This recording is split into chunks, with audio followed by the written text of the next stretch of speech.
धन के चाहने वाले लोग माँ लक्ष्मी गणेश प्रभु कुबेर जी की पूजा करते हैं। अरे बल को चाहने वाले लोग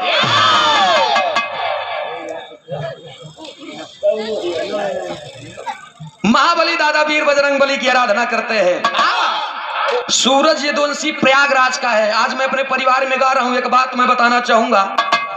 सूरज यदुवंशी प्रयागराज झूसी बदरा सनौटी के धरती से है, लेकिन बनारस की धरती पर अपने सगे संबंधियों से हमारे लिए मोर्चा संभालने का काम किया करते हैं। हमेशा हर पल पे इनको एक न एक फोन जाया करता है कि तो का इलाहाबाद मिठाना है।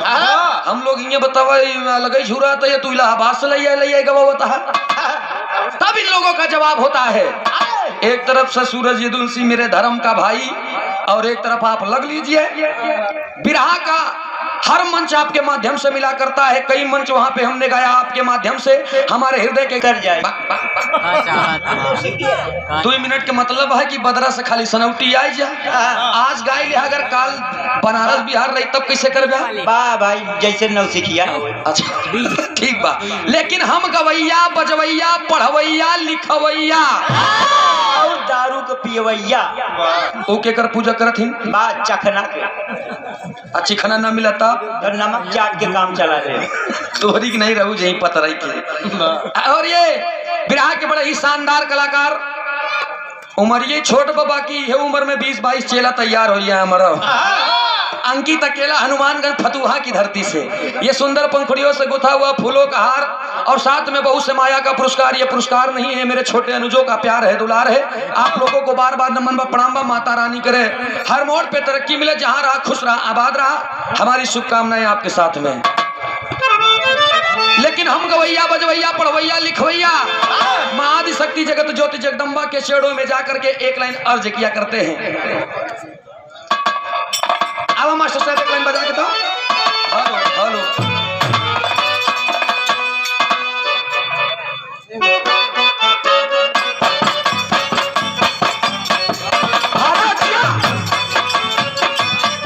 बहुत अच्छे।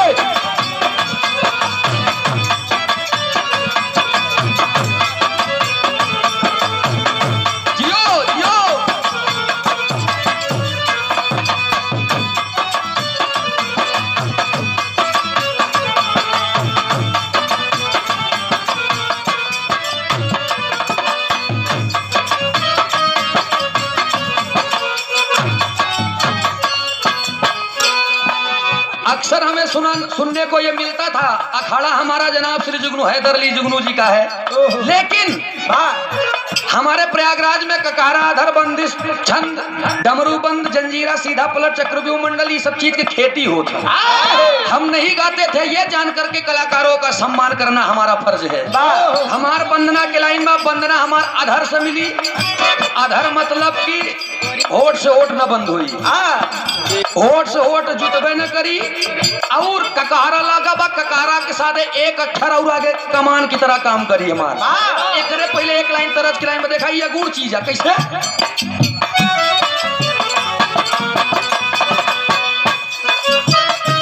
हमरे मामक लगे भैया हमका देवे हमार मौसिया आटे दादा फतेहपुर हमार मौसिया दादा फतेहपुर हमार मौसिया। अच्छा ये हमारे मामा मौसिया हमार मौसिया। हाँ हाँ तोहरे तो रामदेव हमार तो तू मामा लग दे। अच्छा तोहार मौसिया लालता यादव फतेहपुर हमार मौसिया जल्दी बहुत से माया का पुरस्कार। हेलो हेलो भैया के नमस्ते प्रणाम बा। माई भगवती करे ऐसन मौसिया का तोहार प्यार बना रहा है, बहुत बहुत धन्यवाद बा। ऐसी पहले एक सुंदर गीत की लाइन बा, आप लोग सुना करते हैं बदरा सनौटी के धरती से सबसे छोटवार पुष्प है हम। और जब भी मैं बिरहा को या गीत को गाया करता हूँ, हमेशा एक नई चीज गाने की कोशिश करता हूँ। आज फिर हमारे वंदना के लाइने से सब चीज नहीं मिली, कैसे हो?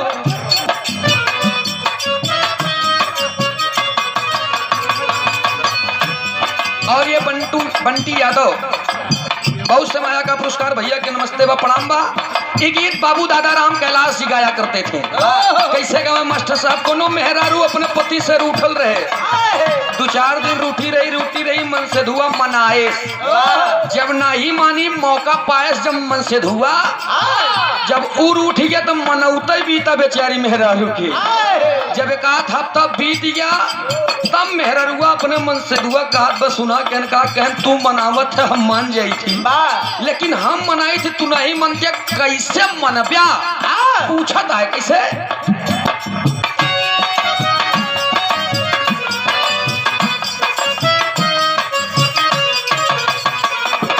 यह कहे राजा हो तो है कैसे मनाई, दुल्हा हो तो है कैसे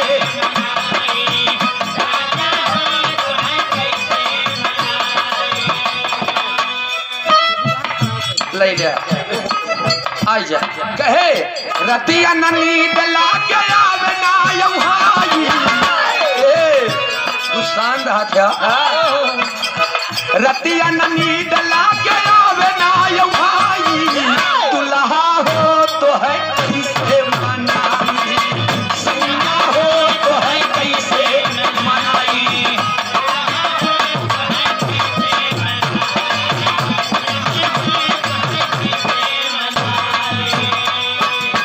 लेकिन गौर करेंगे यही के भाव में सूरज यदुवंशी माँ आदि शक्ति जगत ज्योति जगदम्बे से कहता है, क्या कहता है सर?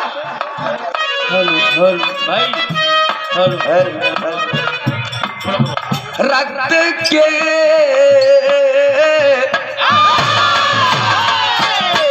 ककारा लगा बा, रात आगे आए ओकरे बीच में काया है रक्त आधा का लगा बा, रक्त के आंसू आज गिराई, रक्त के आंसू आज होश ना बंद रही हाथ बंद गया।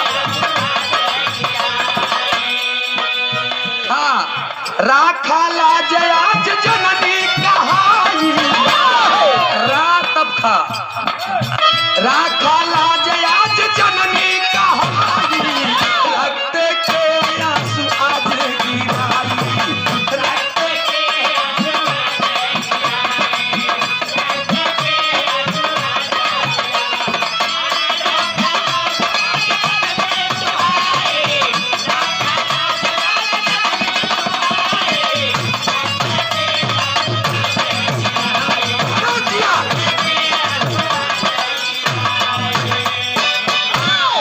गुरुजी ले ले बाबूजी।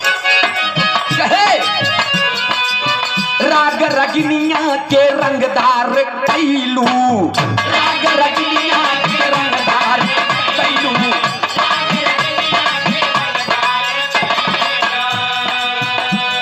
आगे लगा बगा रे घटनाली तू तरसाती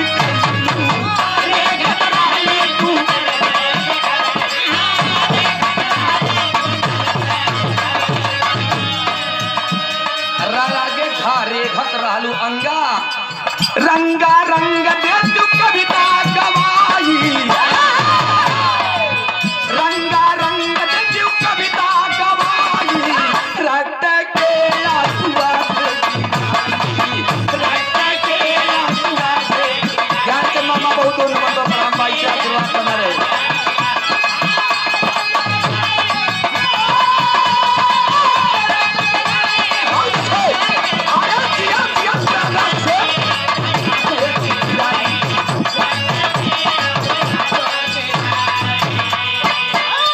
बदरा सनौटी कछार या ककहरा खोदे की एक मनई मर कहाँ बही में आई जान लिया ये सब ऐसे क्योंकि चिटकोटी काट लिया, हाँ चुटकी काट लिया तो ककहरा ही नहीं करी नहीं करी बिरहा के मायने में बड़ा सम्मान मिला करता है। हम आज तक तैयारी नहीं करे, बस घूम घूम ऐसे ममरन के बीच में बैठ के वही उतना याद करे बस।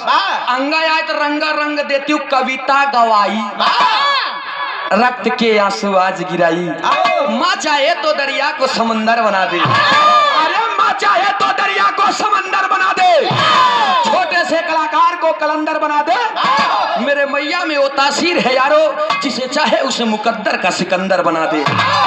अगले लाइन में कहा बच्चा से कहा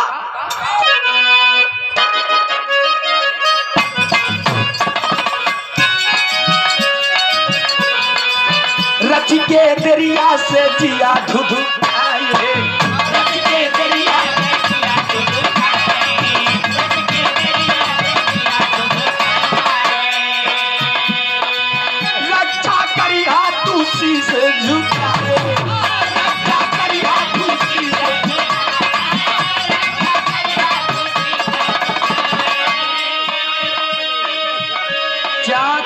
जा राज के आज तू दे तू खोलावाई। रा लगा बा आगे तीर की नहीं कमान नहीं। राज जा जा लगा बा राज के आज तू दे तू खोलावाई। रक्त के आंसू आज गिराई। रक्त के बहुत अच्छे दियो।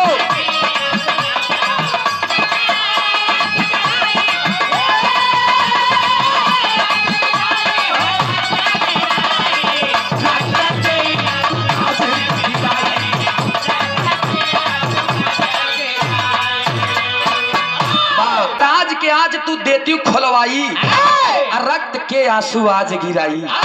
जा छा जा झा झा से कहना पड़ा कैसे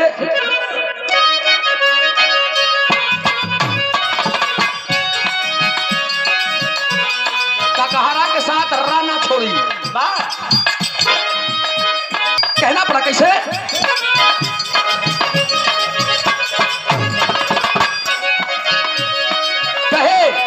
रीझत रीझत की आईनी दुवरिया। रीझत रीझत की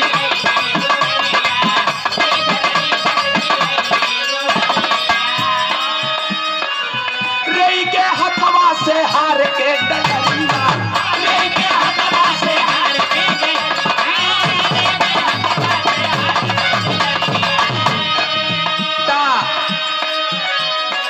रटत रटत दे तू कितिया रटत रटत दे तू कितिया सजाई। रक्त के आंसू आज गिराई। रक्त के आंसू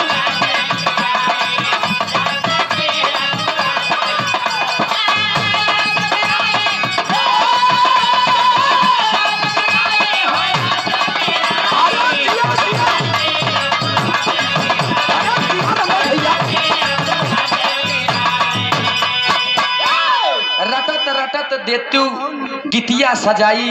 रक्त के आंसू आज गिराई। और ये कामयाब रहे। माँ की जितना भी अर्चन पूजन किया जाए स्तुति किया जाए वो कम है। एक छोट के बात बताओ थी बहुत बड़ी बात। पूरे दुनिया की पूरी धरती कितनी बड़ी बा एकर परिकलन केहू नहीं करे बा। पूरे धरती को आप एक कोरा कागज का टुकड़ा मान लीजिए। जमीन पे जितने भी वृक्ष हैं उनको आप कलम मान लीजिए।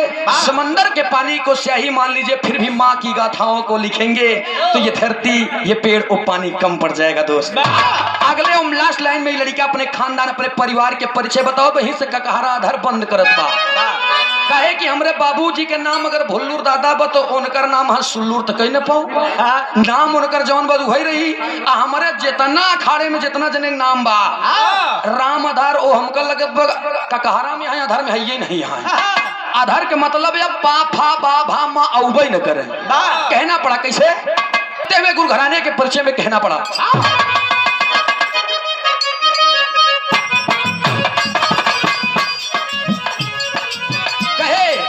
भुल्लू राम आधार हैदर अली भय सपनवा। भुल्लू राम आधार हैदर अली भय सपनवा। और गुरु राजा राम जी के चूमी हम चरणवा। गुरु राजा राम जी के चूमी हम चरणवा।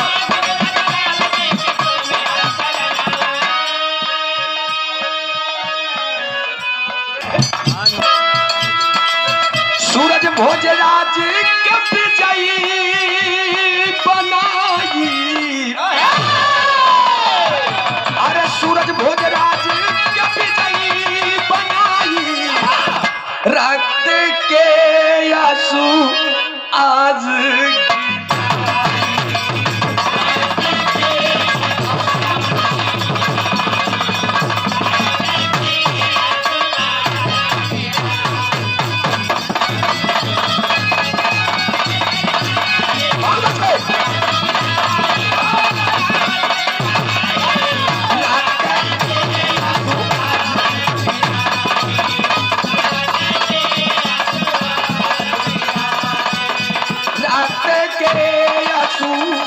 आज गिरा।